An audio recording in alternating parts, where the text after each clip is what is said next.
இந்த ஃபோட்டோல இருக்கிற மாரி அமைப்ப நம்ம நெறைய இடத்துல பார்த்திருப்போம். இதோட பேர் வந்து ஏர் சஸ்பென்ஷன். பொதுவா சஸ்பென்ஷன் அப்டின்னாலே மெட்டலான சஸ்பென்ஷன் தான் நெறைய இடத்துல யூஸ் பண்ணியிருப்பாங்க. நம்மளும் பார்த்திருப்போம். ஆனா இப்ப பெரும்பாலான இப்ப வரக்கூடிய கார்கள், ரயில்கள், பஸ்கள் எல்லாம் பார்த்தீங்கன்னா, இந்த ஏர் சஸ்பென்ஷன் தான் யூஸ் பண்ணிருக்கு. எதனால இந்த ஏர் சஸ்பென்ஷன் யூஸ் பண்றாங்க? இந்த லீப் சஸ்பென்ஷன் ஆர் ஸ்ப்ரிங் சஸ்பென்ஷனுக்கும், இந்த ஏர் சஸ்பென்ஷனுக்கும் என்ன வித்தியாசம் அப்படிங்கிறத இந்த வீடியோல பார்க்க போறோம். பொதுவா இந்த ஸ்ப்ரிங் சஸ்பென்ஷன் இருக்கக்கூடிய வாகனம் ஒரு பள்ளத்துல போகும்போது, அதோட இம்பாக்ட்னால ஸ்ப்ரிங் கம்ப்ரஸ் ஆகி ஒரு 30-40% இம்பாக்ட் வந்து அத அப்சர்வ் பண்ணிக்கும். மிச்ச லோட வந்து வெஹிக்கிளோட பாடிக்கு வந்து டிரான்ஸ்ஃபர் பண்ணும். இதனால லீப் சஸ்பென்ஷன் வச்ச வாகனங்கள நம்ம பயணிக்கும் போது பள்ளங்கள்லயோ, இல்ல மேடு பள்ளங்கள்லயோ வாகனம் இறங்கி ஏறும்போது நம்மளால ஒரு சின்ன இம்பாக்ட் வந்து ஃபீல் பண்ண முடியும். அதுவே இந்த ஏர் சஸ்பென்ஷன்ல பாத்தீங்கன்னா, லப்பர் யூனிட்ல உள்ள வந்து ஏர் ஃபில் பண்ணி வச்சிருப்பாங்க. இது வந்து ஒரு பள்ளத்துல போகும்போதோ, இல்ல ஒரு இம்பாக்ட் வந்து அதுல ஆகும்போதோ என்ன ஆகும் அப்படின்னா, ஏர் வந்து ஓரளவு கம்ப்ரஸ் ஆகக்கூடியது. இந்த இம்பாக்ட் வந்து சஸ்பென்ஷனுக்கு வரும்போது பாஸ்கல் தியரம் படி ஒரு க்ளோஸ்டு கண்டெய்னர்ல ஒரு இடத்துல அப்ளை ஆகுற பிரஷர் அந்த கண்டெய்னர் ஃபுல்லா ஈவனா ஸ்ப்ரெட் ஆகும் அப்படிங்கிறது வந்து பாஸ்கல் தியரம். அதுபடி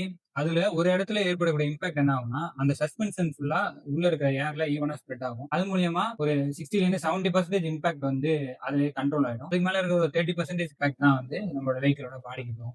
இது வந்து பேசஞ்சருக்கு ஓரளவு கம்ஃபர்ட்ட கொடுக்கும். அது மட்டும் இல்லாம நம்மளோட தேவைக்கு ஏற்ற மாதிரி வெஹிக்கிளோட ஹைட் ஏற்றியோ இல்ல இறக்கியோ நம்ம அட்ஜஸ்ட் பண்ணிக்கலாம். இது வந்து நார்மலான லீப் ஸ்ப்ரிங் சஸ்பென்ஷன்லயோ இல்ல மெட்டாலிக் ஸ்பைரல் சஸ்பென்ஷன்லயோ இது பண்ண முடியாது. இது வந்து இது ஒரு அட்வான்டேஜ்.